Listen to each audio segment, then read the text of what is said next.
Okay guys, now last chapter, chapter number 3, formulation and implementation of strategy. अब तक अपन ने क्या क्या पढ़ा? वैसे चैप्टर 1 के अंदर क्या पढ़ा? नाम क्या था उसका? इंट्रोडक्शन था। उसके अंदर अपने को सबसे पहले उन्होंने स्ट्रेटेजी क्या होती है वो बताया, स्ट्रेटेजिक मैनेजमेंट क्या होता है ये बताया, विजन बताया, मिशन बताया, स्ट्रेटेजिक इंटेंट बताया, ठीक है। फिर उसके बाद अपने को कॉर्पोरेट गोल्स बताए इन्होंने, फिर कॉर्पोरेट लेवल्स बताए। तो इन्होंने पहले एक बेसिक स्ट्रक्चर, एक फाउंडेशन ले कर दिया कि बाबा ये वर्ड अगर तुमको आगे चल के आएंगे तो समझ जाना इसका क्या मीनिंग है। सेकंड चैप्टर में हमने क्या देखा? वेरियस टाइप्स ऑफ स्ट्रैटेजीज देखी कि सेकंड चैप्टर में हमने एनालिसिस किया, एनालिसिस एंड प्लानिंग। एनालिसिस मतलब क्या? बेसिकली हमने स्कैनिंग करी इन्वायरमेंट की, इंटरनल एक्सटर्नल, जो भी इसके पीछे स्कैनिंग का मॉडल अपन यूज करते थे, इंटेंशन एक ही था।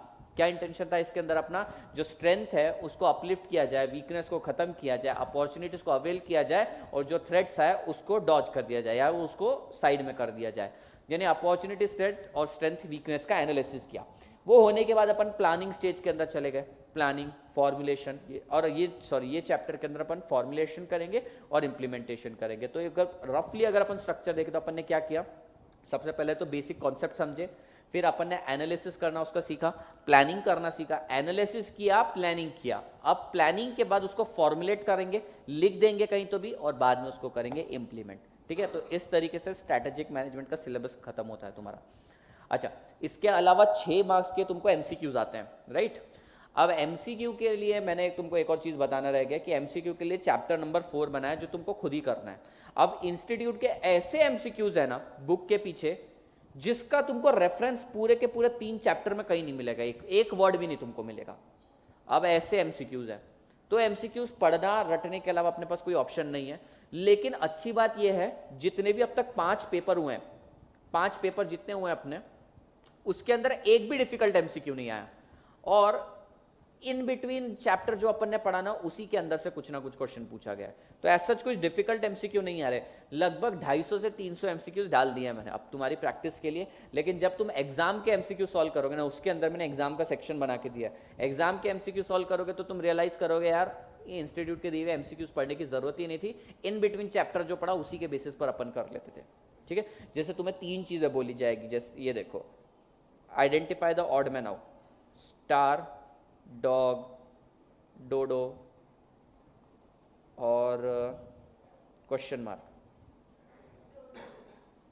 अब ये इसके ऊपर कोई एमसीक्यू बना नहीं है, पर तुम समझ सकते हो ये क्वेश्चन बीसीजी मैट्रिक्स का है, जिसमें डोडो होता ही नहीं है, वो तो पीएलसी में होता है। अच्छा, तुमको मालूम है ये चारों के चारों एलिमेंट एक और जगह पे होते हैं, पीएलसी, प्रोडक्ट लाइफ साइकिल के अंदर भी हैं। लेकिन जब तुम्हें ऑड मैन आउट करना पड़े ना, तो तुम समझ जाना कि डोडो को करना पड़ेगा। तो ऐसे क्वेश्चंस हैं। चलो फिर अब लास्ट चैप्टर पे अपन मूव करते हैं। अच्छा, इस चैप्टर में होने क्या वाला है? बहुत सिंपल चैप्टर है। इस चैप्टर के अंदर क्या किया है, यहां पे तुम्हें स्ट्रैटेजीज फॉर्मुलेट करना सिखाया है, अलग अलग अलग फंक्शनल एरियाज का। यानी कि प्रोडक्शन है ना, प्रोडक्शन को लेकर क्या स्ट्रेटेजी रखोगे वो बताएंगे। मार्केटिंग करनी है ना, क्या स्ट्रेटेजी रखना है वो बताएंगे, स्ट्रेटेजी क्या फॉर्मुलेट करेंगे। ह्यूमन रिसोर्सेस है, उसके लिए क्या रखेंगे। प्लांट अक्वायर किया है, उसके लिए क्या करेंगे।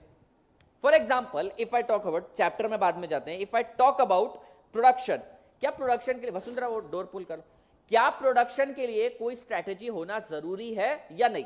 तुम बताओ मुझे। और होना चाहिए तो क्यों होना चाहिए?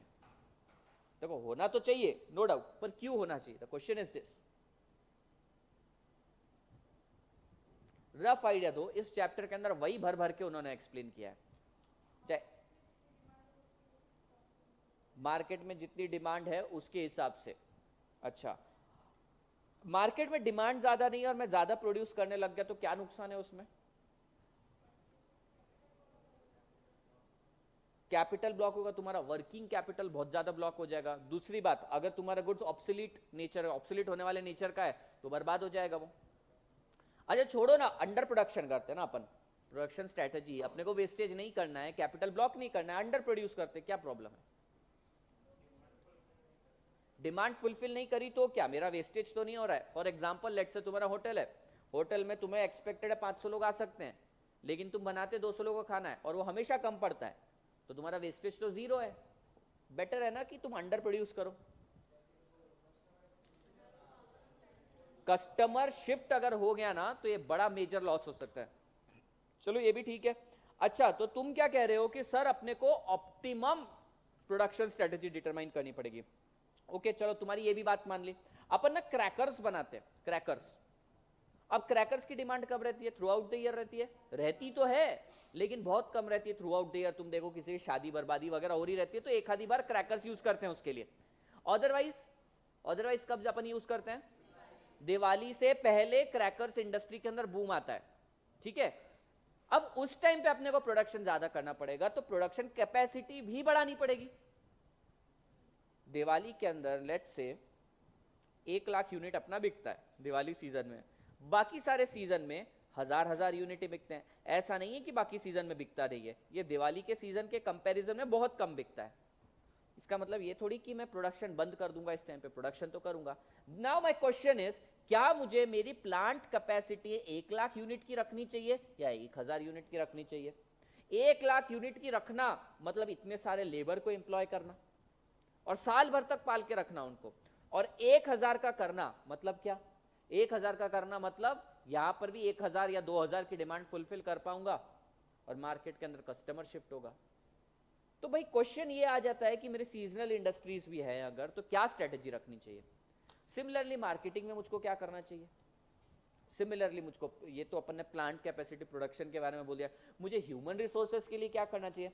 अब हमें मालूम है ह्यूमन रिसोर्स भी हमारा एक प्रोडक्टिव एसेट है। ह्यूमन रिसोर्स को भी मेंटेन करके मैनेज करके चलना हमारी जिम्मेदारी है। अच्छा, तो ह्यूमन रिसोर्स के लिए क्या करना चाहिए मुझे? ऐसा समझो तुम मेरे यहाँ पे काम करते हो, क्या करना चाहिए मुझे तुम लोगों के लिए जो तुम यहाँ पे रिटेन रहोगे? बोनस। तुम लोगों को बोनस दे दूंगा तो मैं क्या कमाऊंगा?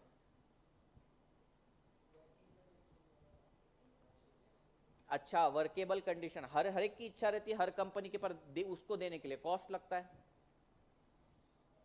Cost benefit analysis. तुम तो बोलोगे कि सर बनियान सिलने का बिजनेस है अपना और तुम्हें कॉर्पोरेट ऑफिस जैसा ऑफिस चाहिए, कैसे दूंगा मैं? बनियान पे 20-30 रुपए बचते हैं मेरे को। समझो विशाल छाप बनियान है अपनी, कितने रुपए बचेंगे उस पर? 15-20 रुपए। और तुमको कॉर्पोरेट इंफ्रास्ट्रक्चर चाहिए, 25-25 रुपए की एक कॉफी पी जाते हो तुम वहां पे एक टाइम पे। वर्केबल इन्वायरमेंट दे नहीं पा रहा।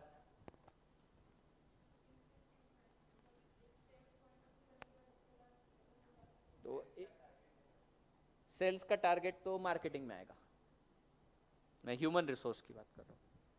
अच्छा, ये फंक्शन सब ओवरलैप होते हैं, ह्यूमन रिसोर्स प्रोडक्शन को भी टच करता है, मार्केटिंग को भी टच करता है, वो छोड़ो। पर तूने जो बोला ना सेल्स का टारगेट देना चाहिए, तो मार्केटिंग के लिए होना चाहिए। क्या करना चाहिए? तुम तुम्हारे जनरल नॉलेज से बोलो कि तुम मालिक हो, मैं नौकर हूं, कैसे रिटेन करोगे मुझे? हाँ हाँ, पगार बढ़ाने का तो सोचते तो हैं अपन, लेकिन उससे क्या हो जाता है? पगार बढ़ाएगा कैसे? एक बात बता, मैं काम करता कम हूं और तू मेरी पगार बढ़ाएगा, तू क्या करेगा?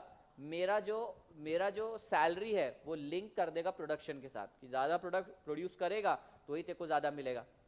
इसके अलावा एक और चीज हो सकती है। इसके अलावा तुम उसको इंसेंटिव की बात करी इसने, लेकिन इंसेंटिव हर बार काम का नहीं रहता। तुम उसको बोलोगे ओवर टाइम करेगा तो तेरे को ज्यादा पैसे मिलेंगे। बंदा नॉर्मल वर्किंग आवर के टाइम काम नहीं करेगा और ओवर टाइम के टाइम बोलेगा कि मेरे को 1.5 गुना सैलरी मिल रही है। हाँ हाँ, तो वही बोला ना, प्रोडक्शन से लिंक कर देना एक चीज सही रहेगी। पर प्रोडक्शन से लिंक करने में इंडियन एम्प्लॉयज को मालूम है कि अपन साला प्रोड्यूस ही कम करेंगे, तो फिर वो उसके लिए मानते नहीं। तो मेनली मुझको ये बताना था, देयर आर वेरियस प्रॉब्लम और इन सारी प्रॉब्लम को टैकल करना। अच्छा, ये जो चैप्टर है ना, बेसिक कलर तुम्हारा ऑपरेशनल मैनेजमेंट है ना, उसके कन्वर्जेंस में टॉपिक है। दैट मीन्स ये ऑपरेशन मैनेजमेंट पूरे सब्जेक्ट की एक तरह से थियोरटिकल वर्जन है कि करना क्या चाहिए, ऐसे कैसे करना चाहिए, वो सारी चीजें इसके अंदर बताइए। अच्छा, एक बार चैप्टर पहले ब्राउज करवा देता हूँ फिर आगे बताऊंगा। फिर अपने को देखो प्रोडक्शन स्ट्रेटजी कैसे फॉर्मुलेट करना है वो बताया इन्होंने। अच्छा पूजा, तुम बोल रही थी ना कि वो बहुत लेंदी चैप्टर दे रखा है, इन्होंने 4 लाइन में एक आंसर कंप्लीट कर दिया है। कहाँ गया वो आंसर? हाँ, मैंने तो भी इन ये तुम्हें पॉइंटर दिख रहे ग्रीन ग्रीन ग्रीन, उन्होंने सिर्फ पॉइंटर लिखे थे 4 मार्क्स के लिए। मैंने एटलीस्ट कंटेंट तो डाल दिया इसके अंदर कुछ। तो इतना डिफिकल्ट लेंदी चैप्टर नहीं है, बुक के हिसाब से पढ़ोगे बहुत टाइम लगेगा। Okay, plant location. अच्छा, प्लांट लोकेशन भी डिपेंडेंट है। प्लांट लोकेशन क्यों इंपॉर्टेंट है भाई स्ट्रेटेजी के हिसाब से? ट्रांसपोर्टेशन किसका? सप्लाई का भी, और दूसरी बात एम्प्लॉयज के लिए भी। और तुमने यहां से डाल दिया चाकन में, और तुम कहां पे रहते हो? प्रेस्टीज पॉइंट के सामने रहता है और वहां पे इसका लोकेशन है चाकन में, जाने में 2.5 घंटा लगता, आने में 2.5 घंटा लगता, एम्प्लॉय क्या मोटिवेटेड रहेगा? तो प्लांट की लोकेशन भी इंपॉर्टेंट है। तो किधर डालना चाहिए प्लांट? प्रेस्टीज पॉइंट के पास। पर इतना पैसा है क्या अपने पास? फिर क्या करना चाहिए? और ये एरिया में इंडस्ट्री तो डाल ही नहीं सकते। तो प्लांट लोकेशन भी बहुत इंपॉर्टेंट है, यही समझाना था तुमको। Plant location important, building important है। यहां पर एक एक फैक्टर का इन्होंने इंपॉर्टेंस बताई है, ठीक है। Next marketing. मार्केटिंग पे बहुत रेपिटेटिव क्वेश्चन है। रोल ऑफ मार्केटिंग मतलब हाईली रेपिटेटिव क्वेश्चन है। ये देखेंगे अपन कि रोल ऑफ मार्केटिंग क्या है, मार्केटिंग से तुम्हारी कंपनी को क्या फायदा होने वाला है। क्या लगता है तुमको, मार्केटिंग से सच में फायदा होता है? Is it a waste of money? Depend मतलब इन जनरल बताओ, ये जो टीवी पर एडवर्टीजमेंट करते हैं क्या इनकी मार्केटिंग इफेक्टिव है? ठीक है, मानते हैं टीवी पर जो करी हुई मार्केटिंग बहुत ज्यादा इंपॉर्टेंट है, इन्फ्लुएंशियल है, लेकिन उसको लगता भी कॉस्ट बहुत ज्यादा है। तो अपने को कॉस्ट बेनिफिट एनालिसिस भी करना पड़ेगा। पता चला अपन बेच रहे च्यवनप्राश और उसके अंदर अपन ले आए शाहरुख खान को, कमाई होती नहीं है अपनी और शाहरुख खान को सारा पैसा चला गया। अब तो रोल ऑफ मार्केटिंग तो है भाई, लेकिन अपने को एनालिसिस करना पड़ेगा कॉस्ट बेनिफिट का। ये हो गया। फिर अपन मार्केटिंग प्लान, ये भी क्वेश्चन बहुत एग्जाम में आया है, मार्केटिंग प्लान देखेंगे। सोशल मार्केटिंग, ये भी क्वेश्चन बहुत आया। मार्केटिंग स्ट्रेटेजी पे ज्यादा क्वेश्चन नहीं आया। मैन पावर स्ट्रेटेजी, इसको ह्यूमन रिसोर्स स्ट्रेटेजी बोलते हैं। अच्छा, ह्यूमन रिसोर्स मतलब क्या होता है? एचआर। एचआर सुना है ये वर्ड कभी? एचआर ह्यूमन रिसोर्स डिपार्टमेंट रहता है, उसका काम क्या रहता है? कोई बड़ी ऑर्गेनाइजेशन में काम किया है किसी ने? तूने किया है, और किसी ने किया है? जॉब किया है किसी ने? कहां पे किया है? सीएफओ में एचआर डिपार्टमेंट ही नहीं होता। टाटा में किया है? आज वहां एचआर डिपार्टमेंट था? ऑब्वियसली था। तूने काय में काम किया है? किर्लोस्कर। अच्छा, वहां पे एचआर डिपार्टमेंट था। हाँ, क्या काम रहता है उनका रंगोली बनाने के अलावा? रंगोली बनाना, मैसेजेस, हाँ सब। तुमको मैसेजेस आते। कितने टाइम काम किया तूने? 1 साल। तूने? अच्छा, तेरे को ज्यादा नॉलेज नहीं होगा। दिवाली का सीजन आ जाता है, एकदम सक्रिय हो जाते हैं, ट्रेडिशनल पहन के आओ, गुब्बारे फुलाओ 4 कलर के, लगाओ, रंगोली बनाओ, यहाँ पर वही काम रहता है मेन। उसके अलावा क्या काम रहता है? रिक्रूटमेंट होता है, राइट। क्या क्या रिक्रूटमेंट? एम्प्लॉय का परफॉर्मेंस चेकिंग तो रिस्पेक्टिव डिपार्टमेंट हेड करके उनको देता है। मतलब तो प्रोडक्शन डिपार्टमेंट, तो प्रोडक्शन डिपार्टमेंट का मैनेजर बता देगा कि मयूरेश काम नहीं करता है, स्टाफ को देखता रहता है, जो भी फीमेल स्टाफ को देखता रहता है ना। सैलरी डिसबर्समेंट आजकल उनके हाथ में नहीं है, सब ऑनलाइन हो चुका है। एक, हाँ तो अभी के सिनेरियो की बात करेंगे, तुम पढ़ भी तो आज रहे हो इसको। स्ट्रेटेजी तो फ्यूचर ओरिएंटेड है ना। एचआर का काम ये रहता है कि कई बार छुपा हुआ टैलेंट जो है उसका खोज करके लाए। वैसे बोलने की बात है, ये होता तो है नहीं, जो रेफरेंस से आ गया उसको रख लेते हैं, लेकिन यहाँ पे जो इनकी इनर कैपेबिलिटीज है, स्ट्रेंथ है, उसको मेंटेन करके चलना। दूसरी बात, वर्क प्लेस पर अगर हरासमेंट हो रहा है, ये प्रोडक्शन डिपार्टमेंट में ये सेल्स वाली लड़की को हरास कर रहा है, और 2 अलग अलग डिपार्टमेंट है एक तो एक क्रॉस फंक्शनल डिपार्टमेंट के बीच में जो लिंकेज है ना, बेसिकली एक एथिकल वर्क प्लेस बना के चलना। मयूरेश किसका काम है? एचआर डिपार्टमेंट का। अब तू एचआर डिपार्टमेंट में जनरल लड़कियां वहां पे जाके उनको छेड़ने लग गया तो वो नहीं चलेगा। तो अपने को देखना है एचआर स्ट्रेटेजीज क्या है। नेक्स्ट है, ये तो एक सिंगल क्वेश्चन है मैकेंस्की 7S फ्रेमवर्क के बाद में बताएंगे। Organisational structure, type of control, इस पर भी क्वेश्चन नहीं बना है। Strategic business unit, strategic business unit एक इंपॉर्टेंट क्वेश्चन है। स्ट्रेटेजिक बिजनेस यूनिट मतलब एक तरह से इंडिपेंडेंट यूनिट जो अपने प्लानिंग वगैरह सब सेपरेटली करता है। एसबी उस पर बहुत ज्यादा क्वेश्चन है, स्ट्रेटेजिक बिजनेस यूनिट। और तुम्हारा उसके बाद बिजनेस प्रोसेस री इंजीनियरिंग और की सक्सेस फैक्टर, बस खत्म। चैप्टर छोटा सा ही है। और इस चैप्टर की एक खास बात यह है कि इसके ना सारे फैक्टर्स एक दूसरे से इंडिपेंडेंट है। If you study about the production strategy, वो मार्केटिंग से अलग है।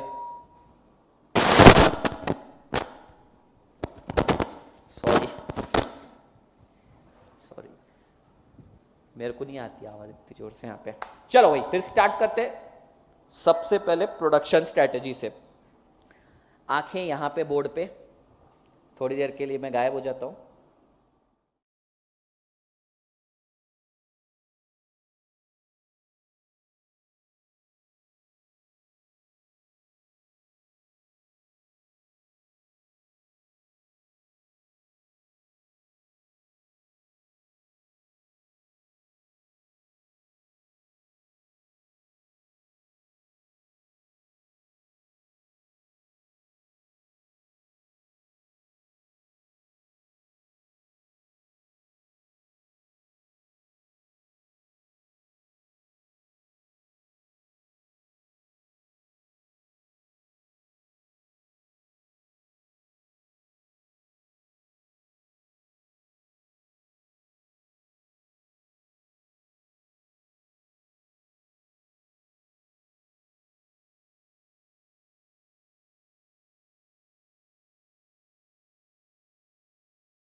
ट्यूबलाइट अच्छी लगती है, टैकी लगती है? टैकी बोले तो गंदी सी एकदम, क्या बोलते हैं सर? ऑप्शन क्या है? हाँ, एलईडी से भी बढ़कर एक चीज आ चुकी है आजकल ना, वॉल माउंट रहता है, दीवार के अंदर ही वो जगह बना के रख देते हैं, वहीं पे फिट कर दो तुम। तो ये क्लासरूम को जरा तुम एक बार देखो, तारे तारे तारे, पंखा लटकता हुआ, ये सारी चीजें बहुत टैकी दिखती है।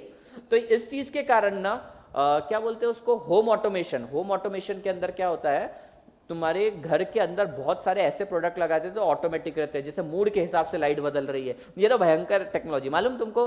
अगर तुम जा रहे हो और उस रूम के अंदर और तुम ऐसे खुशनुमा मूड के अंदर हो तो लाइट पिंक हो जाती है, वहां पे गुस्से में हो तो पता नहीं क्या होता है। तो ये खतरनाक भी चीज है, बेचारा इंसान कई बार प्रिटेंड भी नहीं कर पाएगा।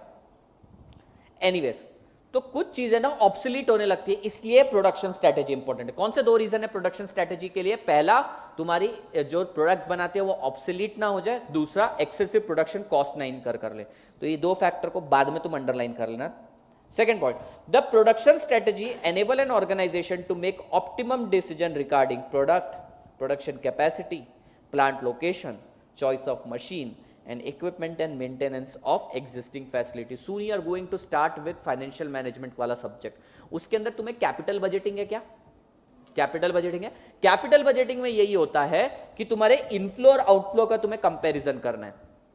इनफ्लो कितना आ रहा है और तुम्हारा आउटफ्लो कितना आ रहा है, इसका तुम्हें कंपैरिजन करना है। इन शॉर्ट, मशीन से मिलने वाला फायदा और मशीन की कॉस्ट का तुम्हें कंपैरिजन करना है। वो यही बोल रहे हैं, प्रोडक्शन स्ट्रेटजीज में भी तुमको यही करना है। प्रोडक्शन स्ट्रेटजी में तुमको देखना है क्या प्रोडक्ट बनाना है, कितना बनाना है, उसका कॉस्ट कितना आने वाला है, उससे मिलने वाला बेनिफिट और उसका प्लांट का लोकेशन, ये सारी चीजें तुम्हें प्रोडक्शन के लिए स्ट्रेटजी करनी है। लेट्स से अपन एक अज्यूम करते हैं अपने को एक स्टील प्लांट डालने का है। स्टील नहीं, बहुत हाई फाई हो जाएगा, क्या लगता है उसमें, ये मेरे को भी नहीं मालूम है क्या बनाने का कंपनी डालते हैं अपन एक काम करते हैं, आजू बाजू बैग बनाने की, बैग बनाने का डाल देते हैं, ठीक है।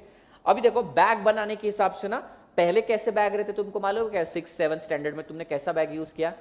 हाँ, वो चौरस वाला, ऐसा दोनों साइड उसको ऐसा रहता, टांग के ले जाओ।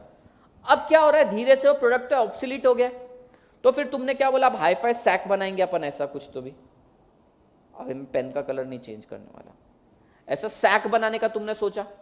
अब ये सैक बनाने चलेगा और इसकी कॉस्ट ही बहुत ज्यादा हो गई तो बिकेगा नहीं। तो प्रोडक्शन स्ट्रेटेजी इंपॉर्टेंट है। दूसरी चीज, अब ये बैग मैन्युफैक्चर करना है, किधर डालना चाहिए मेरे को इसका यूनिट, जरा तुम ही बताओ। तुम बताओ मुझको, बैग मैन्युफैक्चर करने के लिए ये इंडस्ट्री किधर डालनी चाहिए पूना में? कॉलेज से फर्क नहीं पड़ता, वो तो सेलर देख लेगा। प्रोडक्शन से रिलेटेड है मेरा, नहीं जरूरत नहीं है। प्रोडक्शन तो ऐसी जगह पे होना चाहिए जहां पे सस्ते में प्रोड्यूस हो जाए। बताओ आप किधर? उस हिसाब से तो ऐसा लगता है सिटी एरिया में ज्यादा होना चाहिए, लेकिन हाँ रेंट ज्यादा है, वही ना अपन एनालिसिस कर रहे हैं, रेंट ज्यादा है। दूसरी चीज, लेबर महंगा है यहाँ पे, तो क्या करना चाहिए? पर्वतीय एरिया मालूम का तुमको? पर्वतीय, अब पर्वतीय जैसे एरिया में रेंट भी कम है और दूसरी बात वहां पे लेडीज फ्री रहती है, वो कुछ ना कुछ काम करती रहती हैं, तो पार्ट टाइम उनसे काम करवा लिया, क्योंकि बैग जैसी चीज के अंदर कुछ स्पेशलाइजेशन नहीं चाहिए रहता है, तो वहां पे करवाया जा सकता है। तो लोकेशन भी इंपॉर्टेंट है, ये प्रोडक्शन से रिलेटेड है, समझ में? तो यहाँ पे देखो एक एक पॉइंट कवर हो रहा है, कौन सा प्रोडक्ट बनाना है, कितनी कैपेसिटी पे बनाना है। अरे देखो, अपने को ना जगह लेनी पड़ेगी, अपने पास 10 लाख बैग बनाने का ऑर्डर है तो उसी हिसाब से जगह लेनी पड़ेगी। और अगर मान लो अभी मेरे पास कम है, मेरे पास सिर्फ 1000 बैग का ऑर्डर है, छोटी जगह लेनी चाहिए, पर फ्यूचर में इसका एक्सपांशन कर सकूंगा, इसलिए आसपास जगह देखनी पड़ेगी। पता चला मैंने ऐसे प्रेस्टीज पॉइंट में एक छोटी सी खोली के अंदर बनाना चालू कर दिया, पर इसका एक्सपांशन का स्कोप क्या है? तो ये सारी चीजें सोचनी पड़ती है। प्लांट लोकेशन सोचना है, चॉइस ऑफ मशीन सोचना है कि भाई अगर मैं ज्यादा ही कॉम्प्लिकेटेड मशीन से बनाने लग गया तो लेबर को यूज करने ही नहीं आएगा। तो choice of machine, equipment and maintenance, इसके भी ध्यान देना है। हाईफाई मशीन लाने के लिए, प्रोडक्शन के लिए हाईफाई मशीन ले आया, लेकिन उसको रिपेयर करने के लिए मेरे को किसी जर्मन बंदे को बुलाना पड़ेगा, तो क्या फायदा? मशीन प्रोडक्शन तो अच्छा कर देगी, लेकिन प्रॉब्लम ये हो जाएगा कि उसके मेंटेनेंस के लिए क्या। तो ये सारी चीजें प्रोडक्शन स्ट्रेटेजीज में इनकॉर्पोरेट है। समझ में आया? पहले दो रीजन समझ में आए, पहले तो एक ऑब्सोलेंस का और एक्सेसिव कॉस्ट का, उसके बाद ये मल्टीपल रीजंस नहीं है। इसके ऊपर अब तक एग्जाम में क्वेश्चन बना नहीं है। The constant review of manufacturing plan aids in maintaining proper balance of capital investment in plant, equipment and inventory, personal commitment, efficient operation of the production system. ये छोड़ दो, ये काम का नहीं है. What they are saying is, ये point exam में लिखने लायक भी नहीं है. दे आर सेइंग कि तुम्हें कॉन्स्टेंटली अपने प्रोडक्शन प्लान को देखते रहना चाहिए. क्यों देखते रहना चाहिए? क्योंकि अगर मान लो तुमने प्रोडक्शन प्लान में मशीनरी रिप्लेसमेंट की बात करी है तो उसके लिए फंड अरेंज करना पड़ेगा. तुम्हें प्रोडक्शन बढ़ाना है तो मैन पावर एक्स्ट्रा लाने पड़ेंगे. तो ये सारी चीजों को सोचने के लिए तुम्हें उसका कांस्टेंट रिव्यू करना पड़ेगा. Next point, the production strategy helps in maintaining full coordination with marketing and engineering function to formulate plan and to improve product and service. देखो, इंजीनियरिंग डिपार्टमेंट का काम क्या रहता है तुम्हारी कंपनी में? समझो अपन बैग बना रहे हैं, इंजीनियरिंग डिपार्टमेंट का क्या काम रहेगा? सर इंजीनियर चाहिए क्या? पहले तो क्वेश्चन ये है, इज इट चाहिए या नहीं चाहिए? पहले तो तुम बताओ.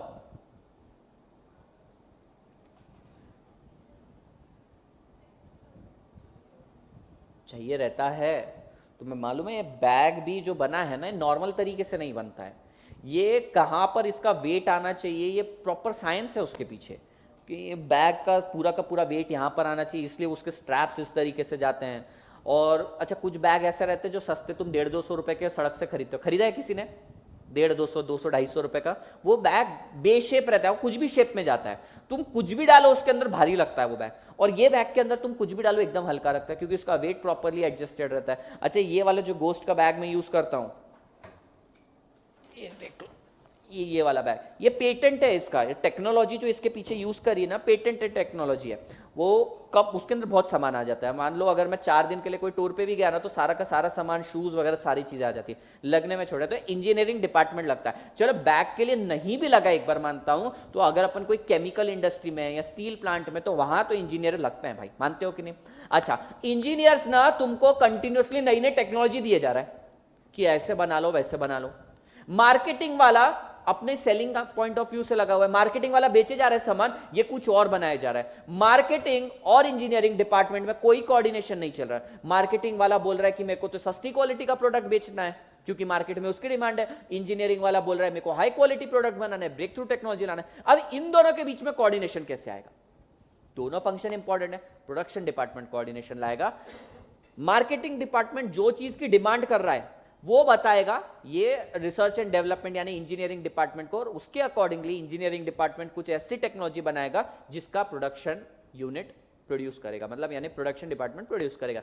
इन शॉर्ट ये क्वेश्चन, ये पॉइंट इतना ही बोल रहा है, the production department is going, और production strategy is going to maintain a coordination between marketing and engineering function. ये समझा तुम्हें? प्रोडक्शन डिपार्टमेंट का काम क्या है? इंजीनियरिंग डिपार्टमेंट जो नई नई टेक्नोलॉजी लेकर आता है, और मार्केटिंग डिपार्टमेंट जो सामान बेचता है, इसके बीच में कोऑर्डिनेशन मेंटेन करना. क्या ये पॉइंट समझ में आया? पूजा समझ में आया? कुछ कंफ्यूजन लग रही चेहरे पे? हाँ, ध्यान नहीं था? देख, तुम लोगों को एग्जाम्पल लिए बिना समझ में नहीं आता. लेट्स से ये है कस्टमर, ठीक है, लिपस्टिक लगाई इसने. हाँ, पता नहीं, तुम्हारे हिसाब से देखो, ये कोई तो भी कस्टमर है, ठीक है. ये कौन है तुम ही बताओ?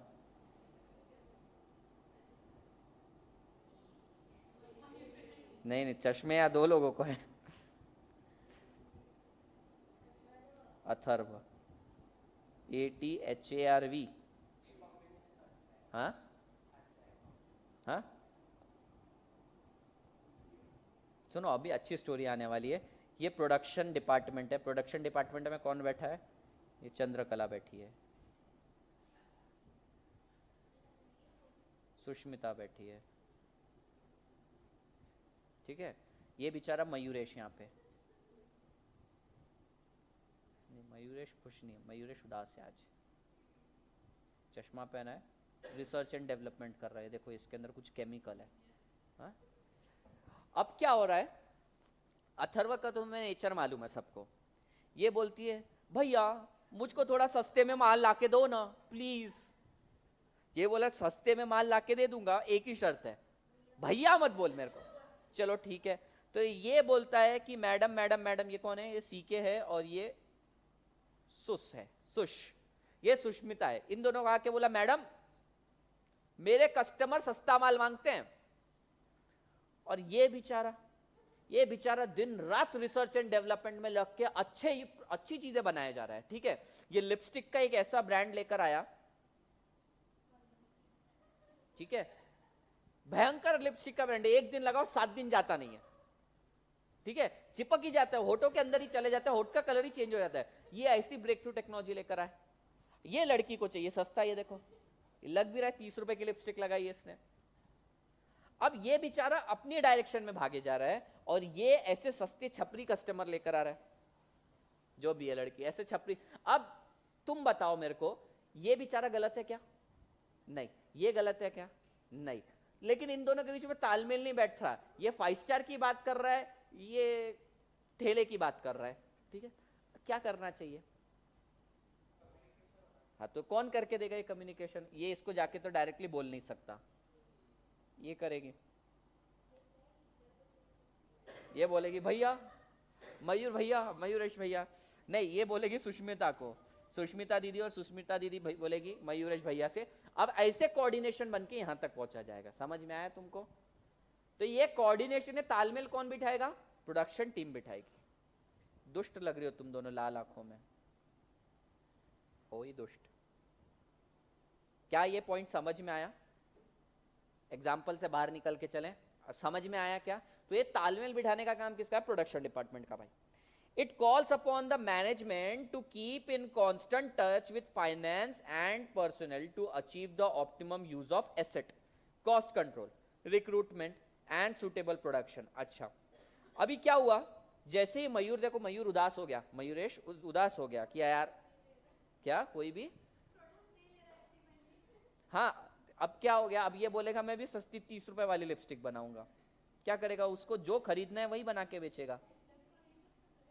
क्या? ऑरेंज कलर की लिपस्टिक बना के बेच रहा है। ठीक है, ये बात तो ठीक है, लेकिन जैसे ही ये 30 रुपए वाली लिपस्टिक मार्केट में आई, वसुंधरा भी आ गई, भैया मैं भी खरीदूंगी। वसुंधरा को भी चश्मा है, मैं भी खरीदूंगी, मैं भी खरीदूंगी। विशाल आया, मैं भी खरीदूंगा, मैं भी खरीदूंगा। हाँ, तिच्यासाठी कोण तरह से, देखो विशाल टीका लगाता है, ये विशाल है। हाँ, अरे बालों का क्या है?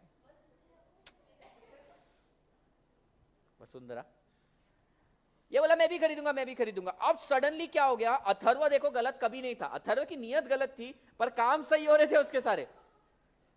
अथर्व के कारण ना कंपनी का प्रोडक्शन भयंकर भयंकर डिमांड आ गई वहां पे। अब क्या करेगी? ये सुष्मिता जाएगी और एचआर डिपार्टमेंट को बोलेगी, एचआर एचआर एचआर 4 लोग और लाकर दो। हम अकेली बैठकर कितनी ज्यादा लिपस्टिक बनाएंगी, आधी तो हम ही लगा लेती हैं, तो अब हमें 4 लोग और चाहिए। अच्छा, ये एचआर में पता है कौन बैठा था? एचआर में अब बचा कौन? एचआर में बैठा था प्रणव। प्रणव सख्त लड़का है। ये बोलता है 4 लड़के चाहिए ना तेरे को, 4 लड़कियां चाहिए क्या? पैसे क्या झाड़ पे उगते क्या? सीधी बात है, तेरे को 4 लोग चाहिए तो 40 बोलोगे, पैसे झाड़ पे लगते क्या? वो बोलते हैं फिर क्या करना पड़ेगा? बोला जाके फाइनेंस डिपार्टमेंट से पैसा मांग के आ। मतलब ये था basically marketing department. Marketing department और तुम्हारा ये जो इंजीनियरिंग डिपार्टमेंट है, रिसर्च एंड डेवलपमेंट डिपार्टमेंट के बीच में कोऑर्डिनेशन लिया। डिमांड बढ़ गई तो ये गया एचआर के पास। एचआर बोलता है नए रिक्रूटमेंट के लिए पैसा चाहिए, लेगा फाइनेंस लेकर आओ। इन शॉर्ट ये कहना है, ये जो 2 लड़कियां हैं प्रोडक्शन डिपार्टमेंट में, कोऑर्डिनेशन मेंटेन करती है मार्केटिंग के बीच में, engineering department, human resource and finance के बीच में। आखिरी के ये पॉइंट यही बोल रहे हैं, फाइनेंस एंड पर्सनल, पर्सनल वही एचआर डिपार्टमेंट। क्या ये चीज समझ में आई? तो प्रोडक्शन डिपार्टमेंट का काम क्या है? सबसे पहले तो ऑब्सोलेंस ना हो जाए प्रोडक्ट का, और एक्सेसिव कॉस्ट पे प्रोडक्ट ना हो, प्रोडक्ट प्रोड्यूस ना हो। दूसरी चीज है कौन सा प्रोडक्ट बनाना है, कितनी कैपेसिटी में बनाना है, कितना रॉ मटेरियल लगेगा उसके लिए, इक्विपमेंट कितना लगेगा, मशीन लगेगा, ये सारी चीजें बताना है। उसके बाद कोऑर्डिनेशन मेंटेन करना है। ये 4 पॉइंट इंपॉर्टेंट है। और ये जो पॉइंट है ना, इसके अंदर इन्होंने सिर्फ रिव्यू के बारे में बोला है कि कांस्टेंट रिव्यू इन्होंने करते रहना चाहिए। ठीक है, अथर्व बिगड़ गया है। अब अपन ना फॉर्मुलेट करेंगे प्रोडक्शन स्ट्रेटेजी। अभी तो अपन ने नीड पढ़ा भाई, जरूरत क्यों है, अब एक्चुअल फॉर्मुलेशन में जाएंगे। ठीक है, तुम्हारी बुक में ये क्वेश्चन आया है एग्जाम के अंदर, और उन्होंने सिर्फ ये 4 बुलेट्स लिख दिए 4 मार्क्स के लिए। एग्जाम के अंदर क्वेश्चन आया है, और वैसे तो ये 6 पेज का क्वेश्चन है प्रोडक्शन स्ट्रेटेजी का। तो क्या करना है अपन ने सिर्फ हेडर्स याद रखने, अपने को याद हो जाते हैं हेडर्स, हेडर्स याद करेंगे, और अंदर के जितने पॉइंट्स है ना, वो लाइन थोड़ी सी 1-2 लाइन वो अपनी मर्जी से लिख देंगे। ठीक है, चलो। The following steps are involved in formulation of production strategy. पहला स्टेप है study the overall corporate plan and define the objective. Corporate plan पता करके मुझको ये पता चला कि मुझको तो टीवी बनाना है, पर अथर्व के प्रेशर में आकर मैं लिपस्टिक बनाने ना लग जाऊं, इसलिए मेरे को ओवरऑल कॉर्पोरेट प्लान और ऑब्जेक्टिव्स का स्टडी करना पड़ेगा। समझ में आया भाई? तेरे को प्रोडक्शन क्या करना है, कितना करना है, क्या मशीनरी लानी है, सारी चीजों का प्लानिंग करना है ना, तो सबसे पहले तेरे को तेरा कॉर्पोरेट ऑब्जेक्टिव्स है उसकी स्टडी करनी पड़ेगी, कॉर्पोरेट प्लान से उसकी स्टडी करनी पड़ेगी कि तेरे को बनाना क्या है। तू इलेक्ट्रॉनिक्स में जाना चाहता है और तू लिपस्टिक बनाने बैठ गया, चलेगा क्या थर? वैसा नहीं चलेगा। This provide overall direction of manufacturing and also answer about overall economic industrial market and company factor. ठीक है, the first point is the study to study the overall corporate plan and its objective. क्या ये point सबको समझ में आया? वसुंधरा समझा? Vasundhara, production strategy बनाते टाइम सबसे पहला स्टार्टिंग पॉइंट क्या रहेगा? अपन कॉर्पोरेट प्लान और ऑब्जेक्टिव को पढ़ेंगे। समझो अभी अपने को ना लिपस्टिक बनाने का प्रोडक्शन यूनिट लगाने का, ये वाला यूनिट बनाने का है अभी अपने को। तो ये बनाने के लिए सबसे पहले क्या करना पड़ेगा? अपने को ओवरऑल स्टडी करनी पड़ेगी कॉर्पोरेट प्लान की। हाँ भाई, लिपस्टिक बनानी है कि क्या बनाना है। दूसरा, analyse the present production operation and the present and future environment. This is a scanning stage. यहां पे अपन स्कैनिंग कर रहे हैं एग्जिस्टिंग ऑपरेशंस के बारे में और प्रेजेंट और फ्यूचर एनवायरमेंट के बारे में। क्या लगता है तुम लोगों को कि ये लिपस्टिक का जो अपन बनाने वाले हैं, ये प्रेजेंट में इसकी डिमांड है क्या? है? अच्छा, फ्यूचर में रहेगी क्या? हाँ, इतने लोग पैदा हो गए, क्या लिपस्टिक तो लगाएंगे ही लगाएंगे। अच्छा, बाकी तुमको मालूम है लड़के लोग भी लगाते हैं आजकल। Do you know this thing और नॉट? वो क्या बोलते, नहीं रे, नूड कलर रहता है, मतलब जो लिप्स का कलर रहता है ना, उसी के कलर का रहता है, जो एंकर। हाँ वही, ठीक है, लिप बाम। अच्छा, लिप बाम रहता है क्या? लिप बाम, लिप ग्लॉस वगैरह सारी चीजें रहती है, वो लगाते हैं ताकि एंकर्स वगैरह, तुमने देखे टीवी शो वाले लड़के लगे, उनके चेहरों पर शाइन है। अच्छा, काफी फैकल्टीज भी यूज करती है, तुमको मालूम है क्या? टीचर्स वगैरह भी यूज करते हैं। कंटिन्यूस बोलते बोलते बोलते माउथ ड्राई हो जाता है एकदम, फिर बोला नहीं जाता है, तो लगाते हैं। ठीक है, मैं नहीं लगाता, मेरे को नहीं मालूम, इसलिए कि क्या इसकी फ्यूचर में डिमांड रहेगी, I don't have any idea. तो अपन क्या करेंगे, सबसे पहले करंट प्रोडक्शन ऑपरेशन का स्कैनिंग करेंगे और प्रेजेंट और फ्यूचर एनवायरमेंट का भी स्कैनिंग करेंगे। पता चला ये जो प्रोडक्ट है लिपस्टिक वगैरह है, लड़कियां 10-12 साल बाद इसकी डिमांड खत्म ही होने वाली है, अपन ने पास्ट ट्रेंड के हिसाब से देखा, तो अपन नहीं बनाएंगे। और अगर बनाना भी पड़ा तो कम यूनिट बनाएंगे, कम छोटे से कम स्केल में बनाएंगे। तो अपने को क्या करना पड़ेगा? स्कैनिंग करना पड़ेगा अपने प्रोडक्शन ऑपरेशन की, प्रेजेंट और फ्यूचर एनवायरमेंट की। During this phase the planner, planner मतलब जो प्लान करता है, प्लानर एग्जामाइंस द प्रीमाइस और factors that affects the manufacturing operation. Specifically the production manager should analyze the current manufacturing operation and the present and future environmental trends to determine the company's manufacturing strength and weakness. पता चल रहा है मेरी company के अंदर जो मयूरेश है ना, उसका मन ही नहीं लग रहा है आजकल। मयूरेश, क्या हो गया, तेरा मन क्यों नहीं लग रहा है? हाँ हाँ, बोलना, मन क्यों नहीं लग रहा है तेरा?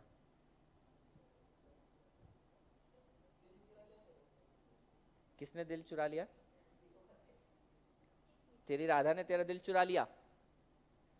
ओके, तो मयूरेश का मन पता है क्यों नहीं लग रहा है? मयूरेश को ना एटॉमिक रिसर्च में जाना था, और अब वो बना क्या रहा है? लिपस्टिक। समझ में आ रहा है यहां पर क्या प्रॉब्लम हो रही है? तुम्हारे पास जो बंदा इंजीनियरिंग डिपार्टमेंट में, उसकी स्ट्रेंथ ही एटॉमिक रिसर्च में, और तुम उससे बनवा रहे हो लिपस्टिक।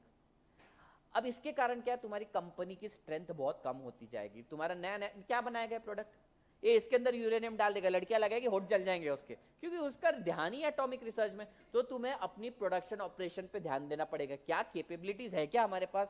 ये दो लड़कियां जो प्रोडक्शन डिपार्टमेंट में, इनका भलता ही काम है, बोलती शादी करके तुरंत निकल जाना है, और ये बेचारा यहाँ पे एक मैं मालिक बैठा हूँ, ऑलरेडी परेशान हूँ, बाल मेरे 4 वो भी उड़ गए, बाप रे, खुश भी नहीं, उदास हूं मैं, ये शादियां करके निकल जाएंगी। अब तो भाई मैं चाहता हूं पूरी दुनिया की लड़कियां मेरी ब्रांड की लिपस्टिक लगाएं, और ये 4 लड़कियां भागने के बारे में सोच रही है।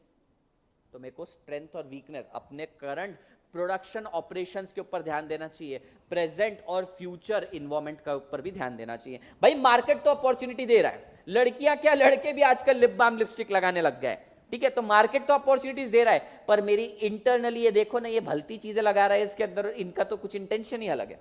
समझ में आया सुष्मिता सीखे, तो मेरी तो नींद उड़नी है ना, देखो 4 बाल वो भी उड़ गए, 4 एक तो उड़ भी गया। हाँ अरे तो शॉक लगेगा ही ना, प्रोडक्शन डिपार्टमेंट हलने वाला है। और ये कौन है, ये प्रणव, ये 4 लोगों को बोलता है पैसे लगेंगे तो लाना है। तो तुम समझ में आ रहा प्रोडक्शन स्ट्रेटेजी कितनी ज्यादा क्रिटिकल है। पहली स्टेप क्या, study the overall corporate plan and objective. दूसरी स्टेप क्या है, analyse the production operation and the present and future environment. तीसरा, review sale forecast and marketing. तुम्हें सेल्समैन कौन था अपना, सेल्समैन अथर्व था। अथर्व तेरे से बात करके मेरे को प्रोडक्शन स्ट्रेटेजी बनानी चाहिए, अपने हिसाब से बना दूं, क्या लगता है तुझे, क्या बात करूंगा मैं तुझसे, कैसी लग रही है लड़कियों को लिपस्टिक, मतलब क्या रिव्यू आ रहा है, फीडबैक पूछूंगा, मार्केट की डिमांड, क्योंकि जो मार्केटिंग डिपार्टमेंट का पर्सन है ना, वो कस्टमर से क्लोजेस्ट रहता है, सबसे पास रहता है। क्लोजेस्ट मतलब तू पता नहीं क्या सेंस में ले रहा है, क्लोजेस्ट यानी कि रिव्यू भी सबसे ज्यादा उसके पास आते हैं। मेरे पास थोड़ी कोई लड़की आकर बोले कि भैया बहुत अच्छी लिपस्टिक बनाई, तेरे को बोलेगी भैया ठीक है। तो मेरे को सेल्स फोरकास्ट को भी रिव्यू करना पड़ेगा। पता चला सेल्स फोरकास्ट देखकर कि यार ये तो डाउनवर्ड ट्रेंड है, तुमने देखा होगा ऐसे डाउनवर्ड ट्रेंड आ जाता है, तो पता चला कोई लिपस्टिक ही नहीं लगा रहा है, कोई दूसरी ब्रांड आ रही है इसके अंदर अच्छे से, तो मुझको रिव्यू करना पड़ेगा सेल्स फोरकास्ट को, और उस हिसाब से प्रोडक्शन करना पड़ेगा। मार्केट के अंदर ना अथर्व के बहुत अच्छे रिलेशनशिप बन चुके हैं, ये रिलेशनशिप के कारण ना प्रोडक्ट की डिमांड बहुत ज्यादा बढ़ने वाली है। प्रोडक्ट की डिमांड तो बढ़ रही है, लेकिन उसके हिसाब से मेरे को मेरा प्रोडक्शन कैपेसिटी भी तो एक्सटेंड करनी पड़ेगी। तो क्या करना पड़ेगा, मुझे रिव्यू करना पड़ेगा सेल्स फोरकास्ट और मार्केटिंग को, कि भाई फ्यूचर में क्या डिमांड है, उसके हिसाब से लिपस्टिक बनाऊं। अच्छा फ्यूचर में डिमांड बढ़ रही है और मैंने उस हिसाब से प्रोडक्शन नहीं बढ़ाया, तो तुमको मालूम है गुडविल लॉस होगा मेरा। नेक्स्ट है make strategic decision for production. अब तुम डिसीजन बना लो, अब तुम स्ट्रेटेजी बना लो। पहले रिव्यू करो तुम्हारी कंपनी का कॉर्पोरेट प्लान और objective.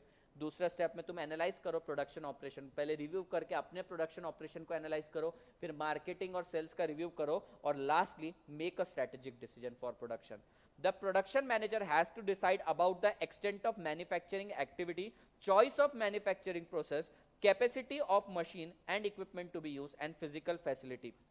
In the extent of production, यानी कि आप स्ट्रेटेजी बनाएगा ना, तो तेरे को देखना है कि कितना प्रोड्यूस करना है, कैसे प्रोड्यूस करना है, कितनी कैपेसिटी, तुझे कम कैपेसिटी रखनी है, ज्यादा कैपेसिटी रखनी है। जैसे क्रैकर्स का एग्जांपल दिया था, ज्यादा कैपेसिटी रखूंगा तो बाकी टाइम आइडल बैठा रहेगा वर्कफोर्स, और कम कैपेसिटी रखूंगा तो क्या होगा, गुडविल लॉस होगा मेरा।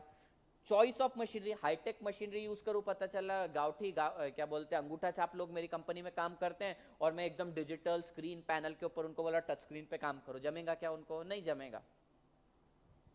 इक्विपमेंट डिजाइनिंग, इक्विपमेंट इन्वेस्टमेंट, कितना पैसा लगने वाला है। Last is physical facility decision, यानी कि क्या क्या कहाँ पे मेरे को लगाना पड़ेगा, कहाँ पे प्लांट लगाना पड़ेगा, ये सारी चीजें।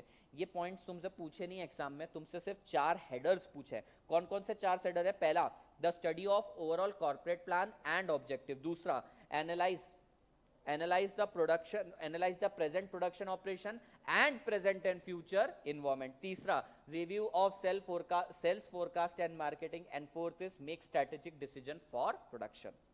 समझ में आया, 4 हेडर 4 मार्क्स के लिए बैक टू बैक एग्जाम में आएगा क्वेश्चन है ये। क्या अब तक किसी को डाउट है? हमने देख लिया प्रोडक्शन की जरूरत क्या है, प्रोडक्शन स्ट्रेटेजी की जरूरत क्या है, और बनता कैसे वो भी देख लिया। अब अपन प्लांट लोकेशन क्यों इंपॉर्टेंट है इसके ऊपर क्वेश्चन देखते हैं। आया नहीं एग्जाम में इस पे कोई question. Plant location is essentially an investment decision having long term significance. Plant मतलब क्या होता है रे? प्लांट मतलब क्या होता है? झाड़ नहीं, फिर मशीनरी वगैरह। आई डोंट अंडरस्टैंड प्लांट, मेरे दिमाग में तो प्लांट बोला ना मैं कंफ्यूज होता हूँ कि मैं कहीं से कहीं तक वो झाड़ और इस प्लांट को लिंक नहीं कर पाता। कर पाते हो तुम? क्या फर्क पड़ता है? किसी ने पूछा भी नहीं, तुमसे लिंक करके बताओ। मेरे दिमाग में सब फालतू ख्याल आते ही रहता है, खाली बैठा रहता हूँ ना मैं दिन भर, तो नहीं खाली नहीं बैठता, काम करता हूँ नहीं तो तुम गलत कंसेप्शन बना लोगे, काम चलता रहता है। ओके, प्लांट लोकेशन क्यों इंपॉर्टेंट है अपन ने डिस्कस कर लिया था, ओवरव्यू देख लिया था कि अगर तेरी प्लांट लोकेशन सिटी के बीच में तो तू कॉस्ट कैसे बेयर करेगा।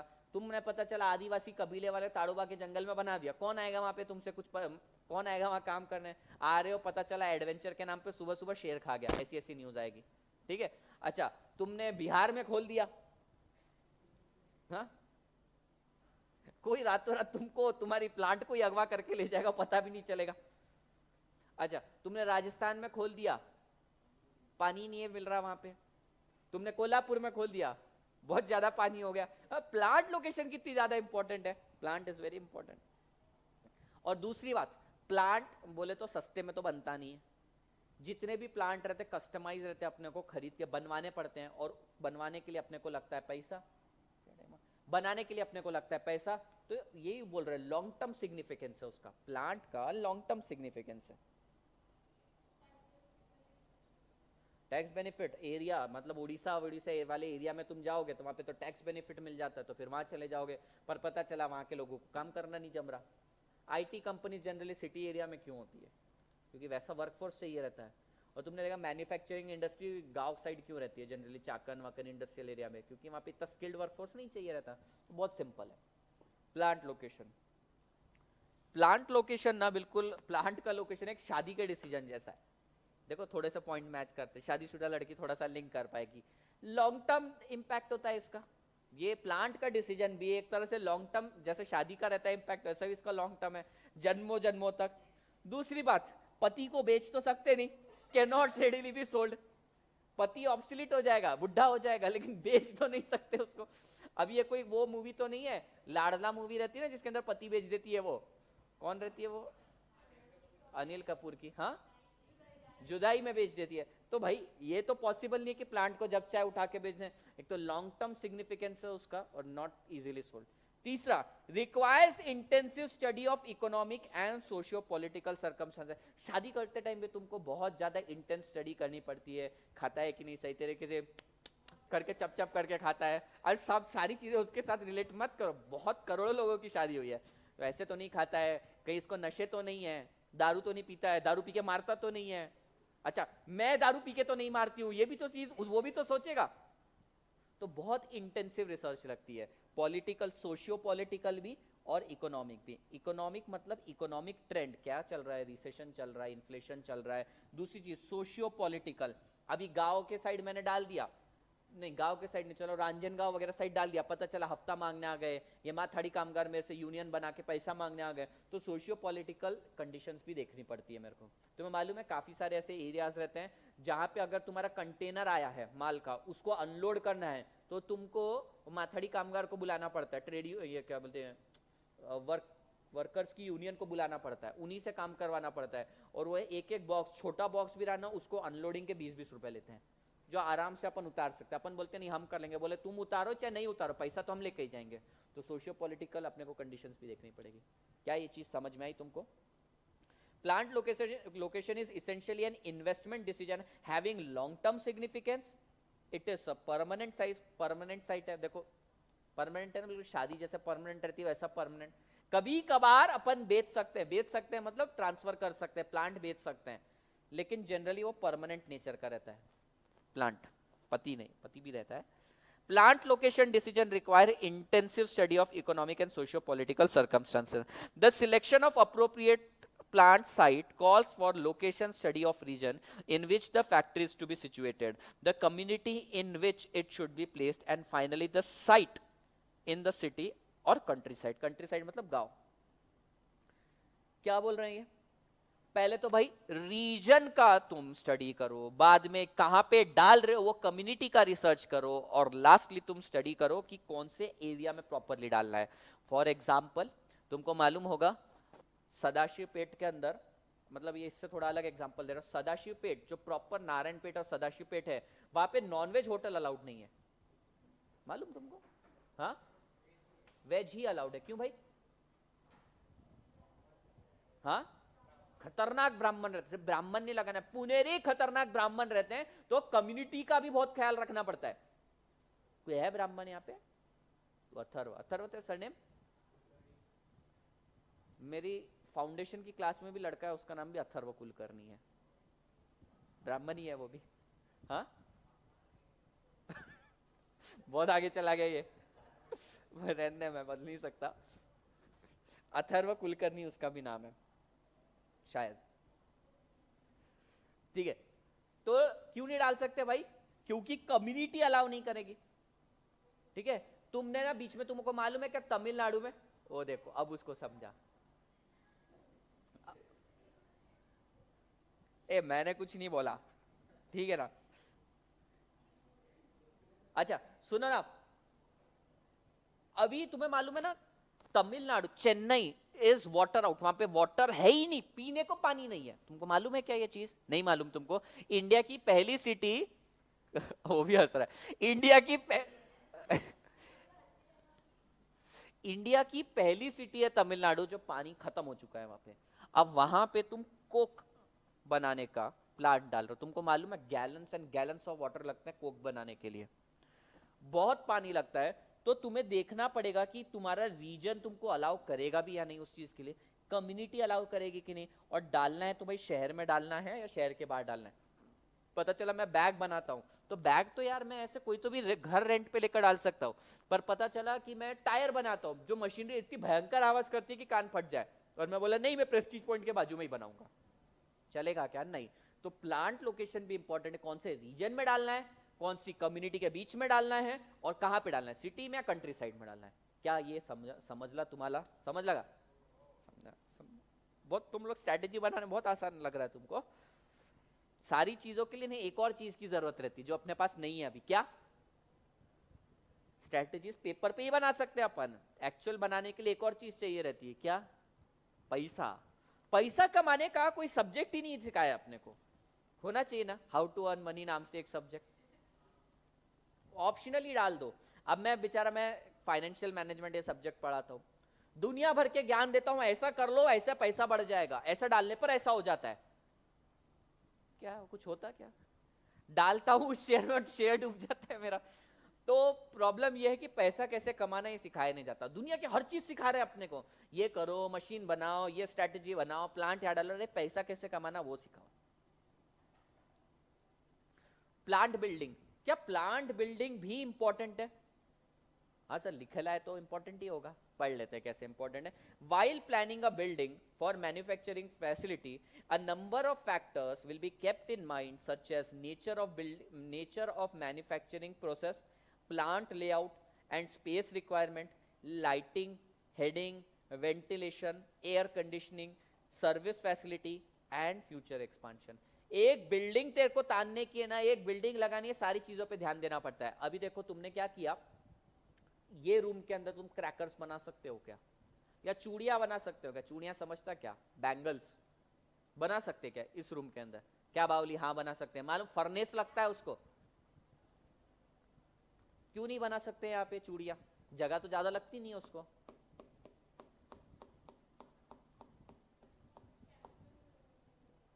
नहीं, उसको बनाने के लिए ना भट्टी, भट्टी समझती कि तुम्हें फर्नेस लगता है, वेंटिलेशन ही नहीं है यहाँ पे। बाजू वाला कम्युनिटी वाला तुमको ही अगले दिन डाल के चले जाए, पुणे के बहुत खतरनाक लोग भाई। मतलब हर एक बैच में एक पुलिस कंप्लेन तो होती है आवाज को लेकर। अभी मैं जो पिच मॉड्यूलेट करता हूँ ना, जाती है बाजू की बिल्डिंग में आवाज, चिल्लाते हैं, नीचे कंप्लेन जाती है, मैं बोलता मैंने किधर आवाज करी, मैं तो शांत हूँ क्योंकि ऑफिस में बड़ा शांत रहता हूँ मैं, तो मैं बोलता हूँ और किसी फैकल्टी ने किया होगा। अच्छा, तुम्हें फिर से मैं बोलता हूँ क्रैकर्स बनाने, तो क्रैकर्स यहाँ बना सकते हो क्या? क्रैकर्स को तो आग नहीं लगती, क्योंकि आग लगाओगे यही फट जाएगा सब, तो क्रैकर्स को तो आग नहीं लगती। पर यहां बना सकते हो क्या तुम क्रैकर्स? नहीं बना सकते। अरे बावले, आग लग गई तो बिल्डिंग फट जाएगी।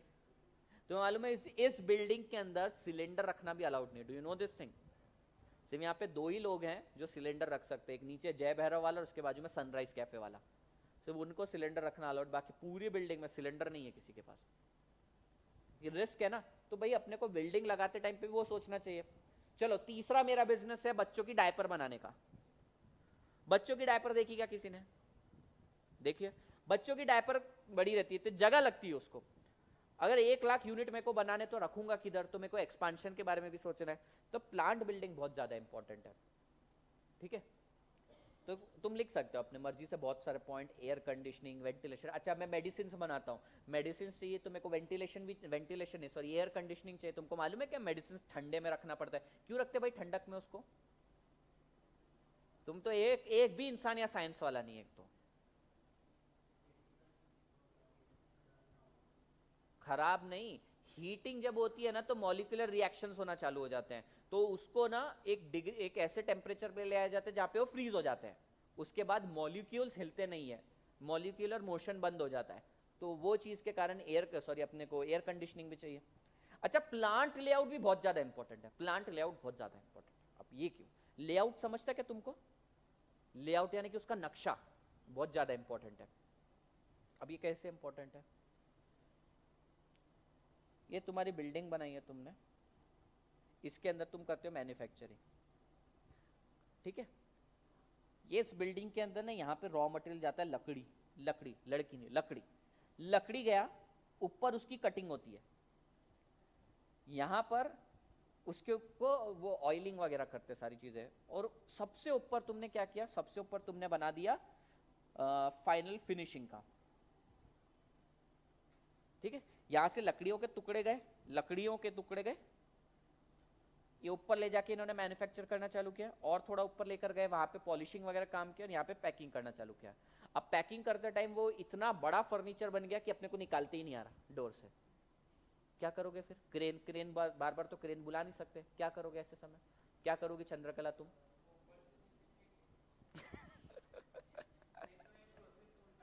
अच्छा चलो, प्रोसेस उल्टा करने का सोच रहे हो। इन शॉर्ट मेरे को यही एक्सप्लेन करना था तुमको कि लेआउट बहुत ज्यादा इंपॉर्टेंट है। ठीक है, अब तुम देखना स्टील, स्टील बार्स जो बनते हैं ना, स्टील वो बहुत बड़े बड़े बार्स बनते हैं, स्टील के वो पतरे बनते हैं ना, वो भी बहुत बड़े बड़े बनते हैं। तो उसको ऐसा वर्टिकल लेआउट नहीं जमता, उसको ऐसा हॉरिजॉन्टल लंबा लेआउट चाहिए रहता है, यानी ज्यादा जमीन चाहिए रहेगी। उनके प्रोसेस स्टेप 1 यहाँ कंप्लीट हुआ, फिर स्टेप 2, फिर स्टेप 3, वर्टिकल नहीं रहता। तो प्लांट का लेआउट भी उतना ही इंपॉर्टेंट है। क्या ये बात समझी तुमको? Okay. Plant layout involves arrangement and location of production machinery, work center, and auxiliary facility and activities for the purpose of achieving efficiency in manufacturing product or supplying customer services. तुमने ये देखे क्या वर्कशॉप वगैरह देखे क्या किसी company के, ये टू व्हीलर ऑटोमोबाइल के? वर्कशॉप को देखना, वो बड़े तरीके से बनाया हुआ रहता है, ऐसा नहीं सेकंड थर्ड फोर्थ फ्लोर पे कभी कोई वर्कशॉप नहीं रहता, ग्राउंड फ्लोर पे रहता है, क्योंकि उसकी इंपॉर्टेंस ही वैसी है कि कार इतने ऊपर कैसे लेकर जाएंगे अपन। तो यहाँ पर ये सारे फैक्टर्स का कंसिडरेशन, लेआउट यानी कि डिजाइन। अभी तो ध्यान है ना पूजा? हाँ, तो ससुराल का बहुत ज्यादा ख्याल रख रही हो, सोच रही हो। मेंटेनेंस ऑफ इक्विपमेंट भी उतना ही इंपॉर्टेंट है। ये 3 पॉइंट इसके अंदर है ना, प्लांट लोकेशन में 3 पॉइंट बोले हैं। पहला है plant building, plant layout, and तीसरा है मेंटेनेंस ऑफ इक्विपमेंट। अच्छा भाई मेंटेनेंस ऑफ इक्विपमेंट क्यों इंपॉर्टेंट है? जरा सोचो और मुझको बताओ, जनरल आंसर चाहिए।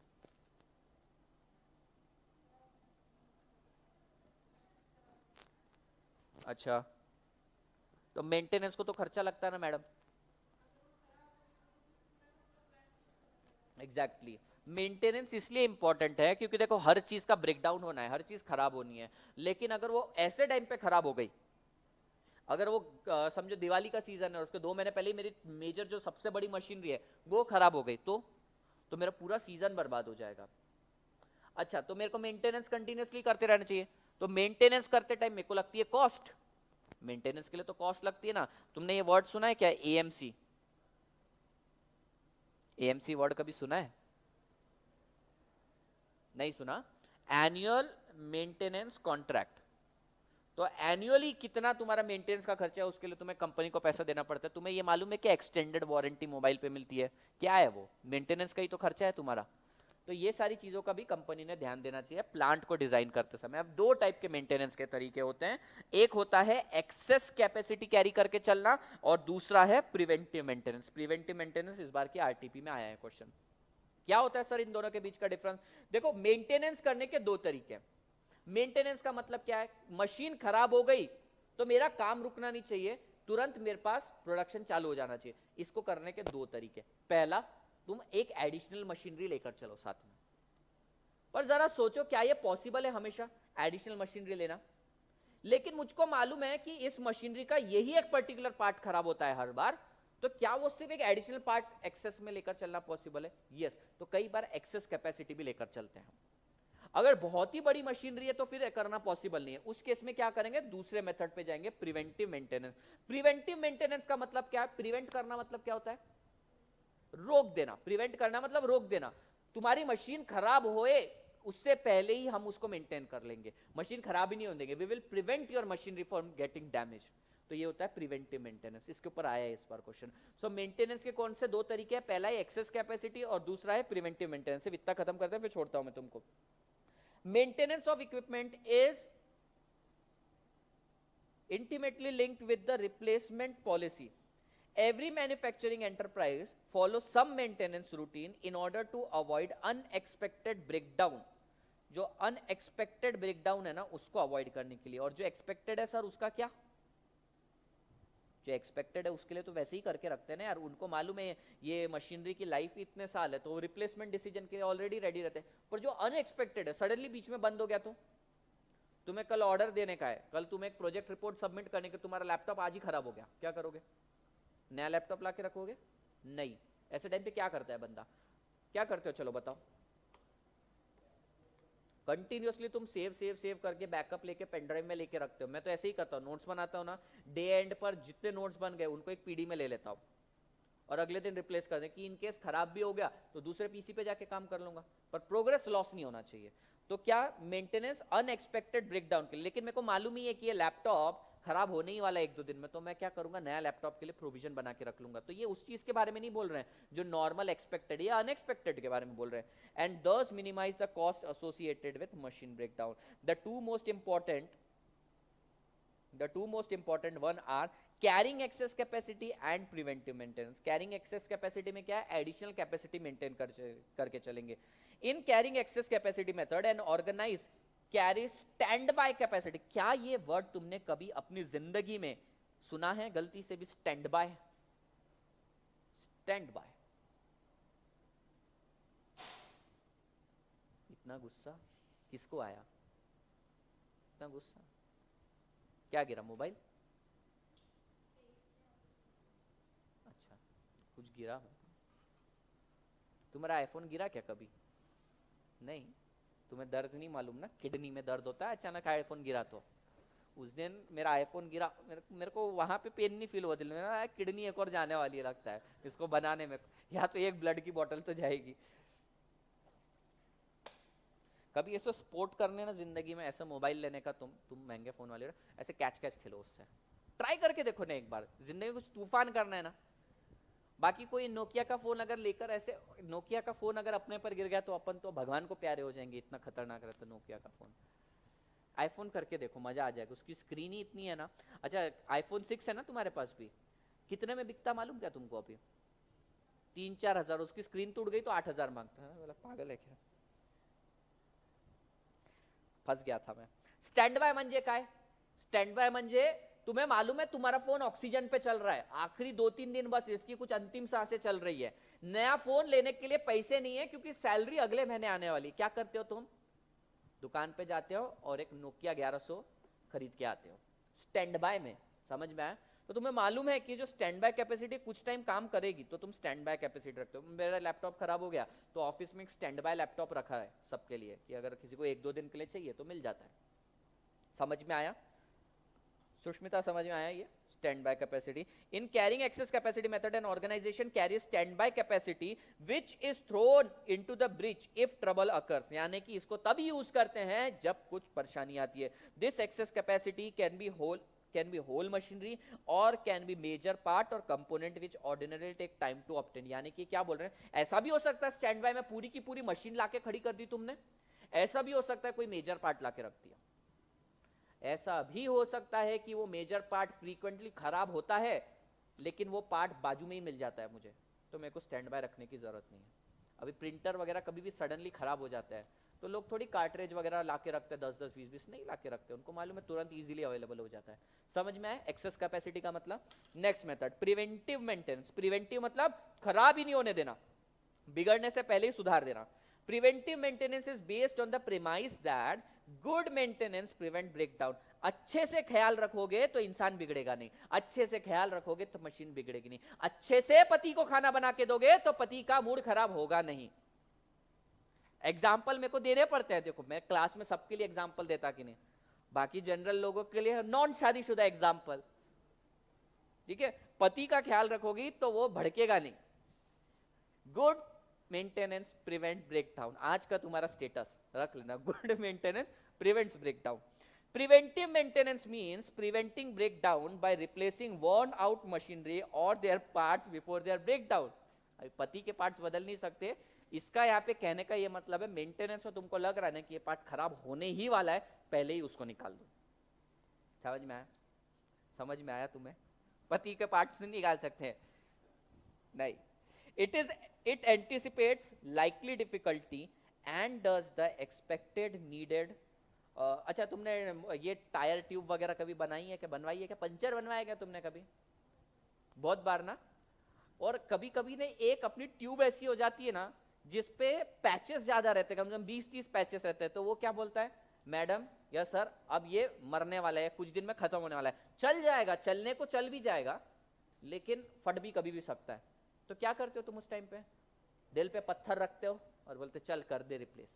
यानी कि खर्चा पहले ही कर देते हो क्योंकि तुम्हें मालूम है बीच रास्ते सुनसान सड़क पे अगर मान लो गाड़ी बंद पड़ गई तो अथर्व या मयूरेश जैसे लड़के आकर मिलेंगे, या फिर लड़कियों का तो एग्जाम्पल दे नहीं सकता, लड़कों तुम्हारी बाइक बंद हो गई तो कोई भयंकर सा इंसान आके तुमको तंग ना कर दे, कोई लूट ना ले पैसे तुम्हारे, ये सारी चीजें। तो तुम क्या करते हो, आगे चल के मेरे को तकलीफ ना हो इसलिए पहले ही खर्च कर लेते हो, ठीक है। पर ट्यूब को लगाए एक पैच, सिर्फ एक पैच लगाए और वो बोल रहे क्या एक पैच लग गया है, कभी भी फट सकती है ट्यूब, तुम अभी बदल दो, करोगे क्या? नहीं। तो तुम्हें कॉस्ट और बेनिफिट एनालिसिस करना पड़ेगा कि भाई ट्यूब को 25 पैच तो ऑलरेडी लग गए, कॉस्ट देने के लिए रेडी हो क्योंकि मेरे को बेनिफिट तुरंत मिल सकता है इसका, तो तुम्हें कॉस्ट बेनिफिट एनालिसिस करना पड़ेगा।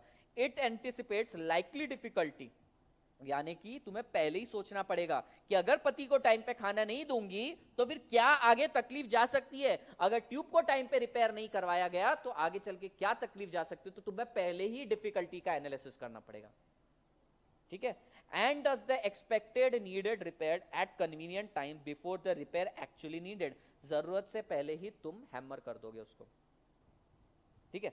Preventive maintenance depend upon past knowledge that certain parts will be needed to replacement after a normal interval of use. तुमको मालूम है लास्ट टाइम भी मैंने ट्यूब पे 25 पैच लगाए थे और मेरे को सेम एडवाइस दी थी पंचर वाले ने कि ट्यूब फटेगी, मैंने बात नहीं मानी थी और फट गई ट्यूब, और फिर मेरे को 10 किलोमीटर तक गाड़ी घिस के ले जाना पड़ा और फिर उसके चक्कर में टायर भी फट गया। तो तुम्हें ये पास्ट नॉलेज से पता चल गया कि ये सर्टेन पार्ट को तो रिप्लेस तुरंत कर देना चाहिए। अच्छा गाड़ियों के कितने लोग बाइक चलाते हैं, बाइक यानी मोपेड वगैरह भी, अपनी गाड़ी का हॉर्न खराब हो जाता है तो बनाते हैं क्या अपन तुरंत? नहीं बनाते। इंडिकेटर खराब हुआ नहीं, ठीक है, लेकिन टायर ट्यूब पे ज्यादा ध्यान देते हैं, क्यों? क्योंकि कुछ इसेंशियल पार्ट पे अपने को ज्यादा ध्यान देना पड़ता है। यहाँ पे यही बोल रहा है प्रिवेंटिव मेंटेनेंस में ना जो सबसे ज्यादा हैमर करने वाली चीज है ना उसी के ऊपर ध्यान दो, और इवेंट अकर हो उससे पहले ही तुम एंटिसिपेट कर लो। Another and quite different kind of preventive maintenance is they're concerned with designing machinery which will be both trouble free and can be easily repaired। ये तो ठीक है, ये बोल रहे हैं कि ऐसी मशीन बनाओ जो तुम्हें तंग भी ना करे और इजीली रिपेयर भी हो जाए। हर कोई चाहता है ऐसी मशीनरी बनाना, पर ऐसी मशीनरी महंगी पड़ती है। The most strategic decision which a production manager has to make in this regard is to determine whether the preventive maintenance is more expensive than repairing on call। यानी कि ये preventive measure मेरे को सस्ता पड़ेगा या मेरा लैपटॉप उसी समय खराब हो गया, इंजीनियर को बुलाना सस्ता पड़ेगा। फॉर एग्जाम्पल पास्ट रिकॉर्ड से पता चल रहा है 2 साल में एक बार मेरा लैपटॉप खराब होता है, ठीक है। अगर मैं एनुअल मेंटेनेंस इसका ले लूं तो 3000 का आएगा। कितना? 3000, यानी 3000 में मेरे लैपटॉप को साल भर कुछ भी हो जाए तो कोई तकलीफ नहीं, 3000 पे करने हो जाएगा।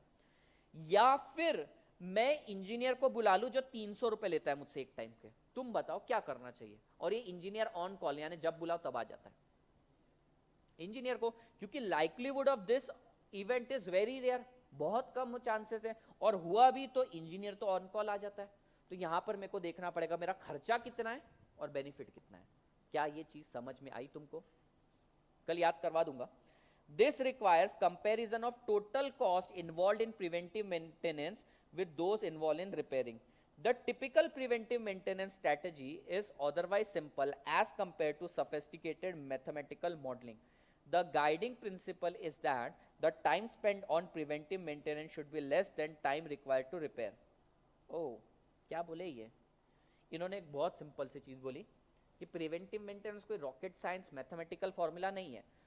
तुम्हें प्रिवेंटिव मेंटेनेंस लेना चाहिए या नहीं लेना चाहिए, इसका एक सिंपल कैलकुलेशन है। रिपेयर करने में 10 दिन लग जाएंगे, इस मशीन को खराब हो गई तो, और अगर मैं प्रिवेंटिव ले रहा हूं तो 1 दिन लगेगा। क्या करना चाहिए? 1 दिन। तो सिंपली वो वही बोल रहे, कोई रॉकेट साइंस नहीं है। प्रिवेंटिव मेंटेनेंस का टाइम अगर रिपेयरिंग टाइम से कम है, मशीन एक्चुअली खराब हो गई, समझ तेरी बाइक खराब हो गई, 10 किलोमीटर तेरे को बाइक घिस के ले जाना, वो जल्दी हो जाएगा या तेरा प्रिवेंटिव मेंटेनेंस जल्दी हो जाएगा, तेरे को ये चेक करना है। And the value imported by machine by preventive maintenance should exceed the cost, यानी कि वैल्यू मतलब benefit, benefits should be more than cost. दो चीज है, तुम्हें प्रिवेंटिव मेंटेनेंस करना है ना, 2 चीजों का खास करके ध्यान देना चाहिए। कौन सी 2 चीज है? बेनिफिट ज्यादा होना चाहिए कॉस्ट के कंपैरिजन में। दूसरी चीज, time require in maintenance should be less than time require in repair. कल करवा दूंगा ये यार। यहां तक के पार्ट समझ में आया क्या तुमको? आया क्या?